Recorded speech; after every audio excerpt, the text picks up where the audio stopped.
Hello అండి. ఈరోజు గోంగూర నువ్వుపప్పు పచ్చడి ఎలానో చూద్దాం రండి. ఆయిల్ అస్సలు వేయలేదండి. వేయకుండా ఇలా నువ్వుపప్పు పచ్చిమిర్చి వేపుకున్నానండి. నువ్వుపప్పు అయితే మేము ఇంట్లో తయారు చేసుకున్నాం. నువ్వులు కొనుక్కొని అవి నైట్ అంతా నానబెట్టి పొద్దున్నే తొక్కి నువ్వులు చేసుకున్నాం అనమాట. అలా వేపిన తర్వాత కొంచెం ఉప్పు, కొంచెం జీలకర్ర, కొన్ని వెల్లుల్లి రబ్బలు వేసుకున్నానండి. వెల్లుల్లి రబ్బలు కొంచెం ఎక్కువ వేసుకున్నాను, ఎందుకంటే నాకు వెల్లుల్లి చాలా ఇష్టం. అది కాకుండా వెల్లుల్లి చాలా ఇమ్యూనిటీ పెంచుతుందండి మన బాడీకి. గోంగూర కూడా నేను ఆయిల్ వేయకుండానే ఇలా మగ్గబెట్టుకున్నాను అనమాట. తర్వాత కొంచెం చింతపండు యాడ్ చేసి మిక్సీ పట్టాను. అసలు ఆయిల్ వేయలేదు కదండి.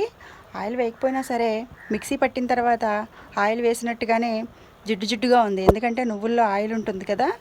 చాలా బాగుంది. తాలింపు అయితే అవసరం లేదు, మీకు కావాలనుకుంటే తాలింపు పెట్టుకోండి.